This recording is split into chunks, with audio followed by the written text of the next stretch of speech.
We're going to continue with the qualities of acquiring the Torah. We have 48 qualities. We're going to move on and see what we can find here.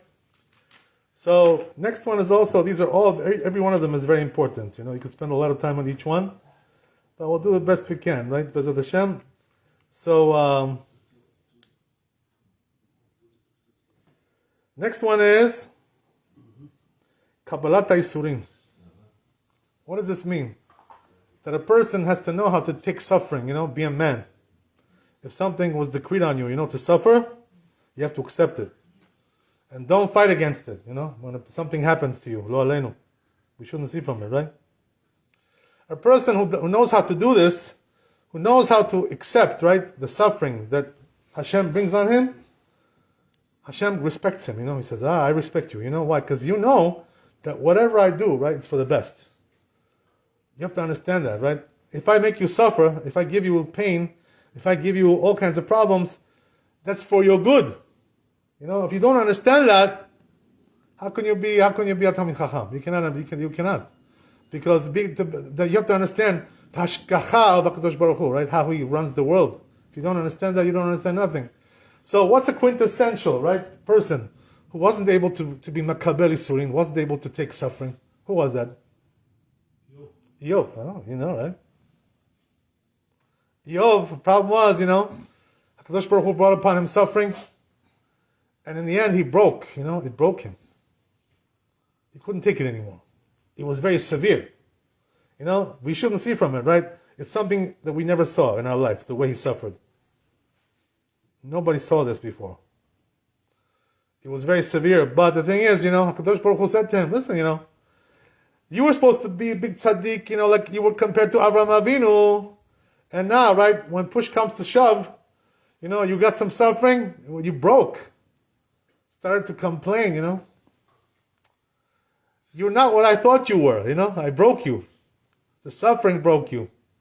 So Eov failed, You know what it says, right? It says in the Gemara that because this broke him, the suffering, what happened was that he lost his chelik in Olam Haba. He lost his chelik in Olam Haba. So what does that mean? HaKadosh Baruch Hu told him, listen, yeah, it's true, you're a tzaddik. You're a big tzaddik. But if you don't know how to take suffering, you're not Jewish, That's not the Jewish way. You're still a goy. You didn't reach the level of a Jew. So what happened in the end, right? It says in the end that after, the pain and all the suffering went away. How long did it go, by the way, the suffering of Yov? How long did it go? 1 year. It was 1 year, the whole thing. Right? So what happened was that afterwards, it says in the Pasuk, Kadosh Baruch Hu gave him whatever he had, all the good things he had before he was sick. Now he gave him double, what he had before. Now he got 2 times as much. So what is the meaning of this? He got 2 times. Before also he was wealthy, he was rich, he was very fortunate. He had a great life, everything was good. Children, good family, good everything, position. He had everything, he had kavod. Now he's got 2 times, double. Why double? You know why? This shows you, right, that what? That I gave you 2 times. You know why? Because Olam Haba, you have nothing. I gave you over here, your Olam Haba. I gave it to you here. That's why I gave you 2. 1 for Olam Hazeh, 1 for Olam Haba. But Olam Haba, you got nothing. That's the thing, Why? Because you complained when I gave you suffering. You don't know how to be Mekabel Yisurim. You don't know how to accept it, right? The problem is, what is the problem, by the way, that a person cannot accept it? You know what it is, right? He lacks emunah. That's what it is, no emunah. What does that mean? He doesn't believe, really, that Hashem sent this to him for the best. This was the problem with Eov, He was saying to Hashem, it must be a mistake, Hashem judged the wrong guy. Maybe he thinks I'm somebody else, right? Identity theft, So maybe Hashem thought I'm somebody else. That's why he's punishing me. Because I don't deserve to be punished like this. I didn't do anything. I'm a tzaddik. And still I'm suffering. So it must be there's a mistake over here, something, something is wrong. And he's telling HaKadosh Baruch Hu, listen, maybe, you can judge me again. Like, let's do it again because something, you didn't get the judgment right. Something went wrong. That's what he's telling to Hashem, Is this a Jew who says this? Right? No, this is not the way of the Jewish people. The Jewish people, when they suffer, right, you know what they do, right? They bless Hashem. They say, Todah, they say thanks to Hashem, that whatever He gave me, I know I deserve it. That's what a Jew does, That's the Jewish way, right? Right? Every Jew is like this. He knows how to take suffering, because he knows that it comes from HaKadosh Baruch Hu. His neshama is ready to accept it. But a goy, when Hashem sends him suffering, when things are good, for the goy, everything is good for him. Oh, yeah, he says, I love God, thank God, he's always saying, right, thank God, thank God, thank God. But then when things get bad, all of a sudden, right, he's ready to run off, he's now complaining against God. That's a goy. That's the difference between a goy and a Jew, The goy only loves God when everything is good, The Jew loves Hashem, even things were not so good. That's the difference, You see, right, it's not the same thing. Okay, so that's the idea, right? Right, I'll tell you, as I told you, I mentioned this a couple of weeks ago, that we had a rabbi also, Chacham like this, Chacham Ben Tzina Bashaul, one of the big Sephardi Gedolim, he was the Rosh Yeshiva Porat Yosef. And as I told you, right, that towards the end of his life, he got very sick, and the suffering was also great there. He was excruciating pain, this rabbi, he was suffering tremendously. You know what I mean? But they say, he took it, he must have made a tikkun for Eov. This rabbi, he made a tikkun for Eov. You know why? They say, listen to this. All the suffering that he had, a person who's suffering like this, you should be screaming, ay, like this, ay, like this, yelling and screaming. This rabbi, they say, one time he didn't say nothing. No oi vavoy. Huh? Nothing. He was quiet all the time. Never said one thing. Never moaned and groaned. You see from here, right? This is a person who knows how to take suffering. He made a good tikkun for Eov. For sure, right? Whatever Eov messed up, he fixed everything. This rabbi, this chacham, It's an amazing thing, right? I'll tell you another story about this. It's an interesting story. I heard this, from somebody in Israel. They say, that the father of the Baba Sali, when he got old, he was also had some suffering, had some yisurim. He was suffering, So he, old man, with pain, you know how it is, right? If you have an old person in your house, right? They're always like, oh, yeah, they're walking around, always, like this, making these noises.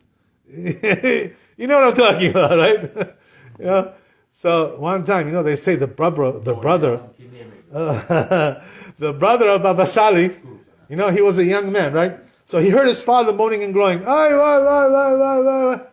So you know what he said? He's a young man, he's still not mature, not grown up yet, So he tells his father, he says, Abba, he says, stop, you give me a headache already, stop, I can't take it anymore. All the time you're groaning and moaning. Bye. Look at it. Enough already. So, when the son told him this, to the father, he got very upset at him, He didn't like this. Upset him very much. So you know what he said, right? Listen to what he says. The father, he says, I thought, my son, he was talking about his son, right? He says, I thought I had a perfect diamond, perfect diamond. But he says, now I see, right, that he still needs to be polished, He's not perfect diamond yet. He still needs more polishing, So listen to this, right? They say, when the son heard this, what his father said? He was so shocked, because this family, they were all tzaddikim, every one of them, all the big tzaddik, So he was so shocked, that his father told him like this, you're not a good diamond. I thought I had a good diamond. So you know what he did? He was so shocked. They say, he left the house. He couldn't stay there with the father because he was embarrassed, to look at him when his father said this to him. So what did he do? He left the house, he didn't want to live there anymore, and he went to live in the Bet Knesset, some shul. Like we have over here, like upper story, right? To go, you live over there. He stayed there, they say like for a year. He didn't want to come back home. Why? Because he was embarrassed, to come and look at his father. at his face, after what father told him, So in the end, they say, that his father sent, somebody to bring him home. He said, okay, come home now, enough already, So he came. But can you imagine, right? So what do you see from here? That the father of Baba Sali was mad. Why? Because you don't understand. I'm suffering. And I'm going, oh, why? And you don't feel sorry for me. You're complaining about it. You lack something. You lack sensitivity. You don't have a sensitivity. You have something is a problem with you. That's the thing. So okay, you get the idea, right? We get the idea. Okay, let's go on a little bit. Okay. So then, right, makirat mekomo. This is a very important one. Makirat mekomo. You know what this means? Very important. Every person has to know this. Everybody has to know his place. Everybody has a different place, right? Bora sits over there, I sit over here, right? Rabbi sits over there. Everybody's got a place, right? It's not talking about that, right? Not that place. We're talking about your position in life, That's the place we're talking about. You have to know what you are and who you are. And don't try to think you're something great, like better than you really are. Know your place, and don't try to jump, ahead of yourself. This is no good, You're trying to be something that you're not. You know what I mean? And that's no good. You don't know your place. Everybody has a position in life. So when a person doesn't know that, he has a problem. There's a gava there. There's arrogance. He's trying to jump ahead to something, a place where he doesn't belong. You know what I mean? Let's say, for instance, right? I'll give you an example. Somebody's going to come, right, and sit in the rabbi's place. You know what I mean? He knows that it's the rabbi's place, right? He's going to sit over there. Isn't that chutzpah? Know your place. That's not your place. That's the rabbi's place. You know what I mean? Why are you trying to go somewhere where you don't belong? That's a very, very simple thing, Also, somebody has a position, let's say, right, he's president, whatever, right? You're going and sitting in the president's chair, what I mean? Why do you have to sit over there? It's not your place, Know your place. Know where you belong. Don't try to be something that you're not. That's a very important thing to understand that. Also, when it comes to, here's the thing, it also applies to a different situation, which is also spiritual things, So what does that mean, right? There are some people, they're just regular Jews, He may be religious, he keeps Shabbat, he keeps kosher. Good Jew, not bad. But the problem is, he thinks he's a big tzaddik, big chassid, he thinks he's Baba Sali, So he does things, in front of people to show them he's a big tzaddik, more than everybody else. This is no good. Don't try to be a big shot, and try to show people, I'm better than everybody. I do. If you do one, I do two. I always do better than you. And when you come to the public, to the public area, in front of everybody, be like everybody else. Don't try to be like more above everybody. Know your place. Why are you trying to be a big tzaddik? Show yourself like you're a big chassid. It's not proper to do that. And I'll give you several examples, right? You understand what I'm talking about. There are some people, who, what they do, right? Everybody's wearing one tefillin. This guy has to put two tefillin, Over here, they don't put two tefillin. They put one. You got to put two, to show them, look at me, I'm the big chassid, I'm a big tzaddik. I put two tefillin. You only put one. Asur to do this, Asur. Yuhara, right? You know what I mean? Yuhara, yeah. 2 at a time or 2 like Rabbi Nutam? It's a good question what he's asking, right? We have to know this halakha, So what is the halakha bemet? I'll tell you, exactly. For sure, right, to put 2 at a time, when they don't put, nobody does this, it's not allowed to do that. I'll tell you, what do you call it? Rabbi Mutzafi, I heard he just passed away, right? A couple of years ago. I heard he was niftar. Yeah, is that true? Is that true? I know, somebody told me. No, sir. Mahmoud Safi passed away 15 years ago. No, I'm talking about, I don't know. Okay, alive. I hope he's still alive, Baruch Hashem. Okay, Baruch Hashem, he should stay live a long life. Amen. Anyway, right, Rabbi Mutzafi, he puts 2 tefillin, because, he's a Kabbalist, Kabbalist. He's Kabbalist. Yeah. Do the same time. But that's only when he does, in his minyan, But when he came to our minyan one time, in Yechavadat, to pray over there they put 1. So what he did, right? He took off 1, he put 1. Because he doesn't want to look, like more than everybody else. He only put 1. Same thing, Maran, Rabbi Avot Chap, he told us. One time, they invited him to Panama, there was over there, Rabbi Zion Levi, a big chacham there, who learned together with the rabbi, they were friends. So he invited him over there to Panama, and he also invited Chacham Ben Zion Abba Shaul. You know what I mean? You know the story? It's a famous story. So they were both there, Maran, Chacham Ben Zion, same room, right? So what happened, right? Chacham Ben Zion also used to put two, But now, all of a sudden he puts one. They see, right? He puts one. So they asked him, he said, Chacham, what happened? Usually you put two, now you put one? What happened?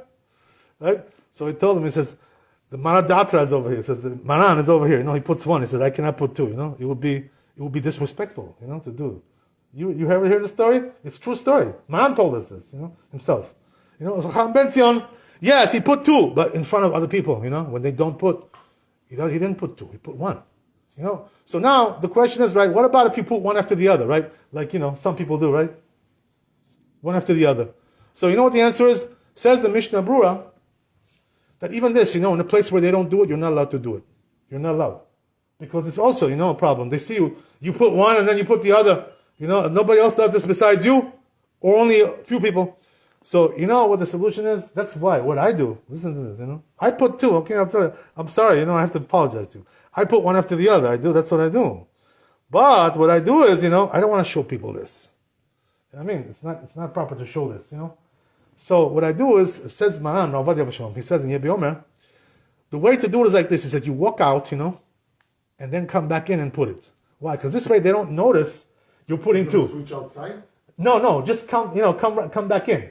I went out with the Rashi. No, you take off the Rashi, take it off, go out and come back and put Rabbeinu Tam. Like you're going to the bathroom. Right, exactly. Oh, there you go. He's got it, right? You get the point? So in other words, people don't see, that you're doing two. They just think, you have to go to the bathroom, you took it off and you put it back on. So this way it doesn't show. That's what Maran told us how to do, In Yebi Omer, that's what he writes over there. What's the reason why they put it two? Oh, that's a whole discussion in itself, I'm not going to get into it now, right? It's a whole discussion in itself. We'll talk about that some other time. Otherwise, it's going to be all night we'll be here. Yeah. What's the reason why you put it two? Because it's two different opinions, Rabbeinu Tam and Rashi, right? To do the two different opinions, So we want to fulfill both of them. It's a whole story about that. I'm not going to get into it now. We'll talk about that some other time, right? But it's very good to do this, by the way. I recommend to everybody, should buy Rabbeinu Tam. It's very good to do this. You should. Maran, Rabbi Avot Chap, he sat with us for a half hour, one day in the morning after Shachrit, and he told us, how important it is to put Rabbeinu Tam. And he told us, you better buy it. Go buy Rabbeinu Tam. And I didn't have at that time. So when I heard it from him, I was like, oh my God, I better go buy it. I went, and I bought it. That's the thing, And then when I came here, I told the rabbi, I said, now Rabbi, you buy also. So he also bought it. That's the thing. It's like a, right? It spreads, right? It spreads all. We get more and more people, right, to get into it. So it's good, Baruch Hashem. It's good to have Rabbeinu Tam. We'll talk about that some other time, Bezrat Hashem. Anyway, the point is, right. Also, I'll give you another example, which is, let's say for mincha, right? They come in over here, right? Everybody's coming in, no talit, right? Nobody puts talit for mincha, And this guy comes with talit, So again, right? He's trying to look kadosh, more kadosh than everybody else. Why you put talit? Well, nobody else is wearing talit besides you, So what do you have to do? Is to show off, to show that you're more kadosh than everybody else. Also, again, right? Same thing. There's also people, who, I'm sorry, Mechila, I apologize. I went too long. You're right. I apologize. So, what do you call it? Same thing, that there are some people, going in the street with tefillin. They walk around all day with tefillin, Nobody does this anymore, go to walk in the street with tefillin, like this, So why are you going all day with tefillin? Same thing, you're showing off. I'll tell you one more, we'll stop here, Mechila. One more thing, also there are some people, unfortunately, what they do is, they put that blue on the tzitzit, the blue, and like it's tchelet. By the way, it's fake, that stuff, it's fake. It's not real tchelet, it's fake. Don't waste your money on it, and it's also not allowed to wear it. They go and, they're coming with the blue, look at, nobody else wears blue, I wear blue, Why are you showing off? What are you doing, If the big rabbis don't put the blue, why you put the blue? What, you trying to be bigger than the rabbis? What are you trying to do, trying to show off? No good, ברוך אדוני לעולם, אמן ואמן. רבי חנין כשומר אצל הקדוש ברוך הוא ועושה את ישראל, להתיר להכיר בה להם צורה ומצוות שנאום נורי חופש, למען צדקו יגדיל תורה בידי. יתקדש ואת חדש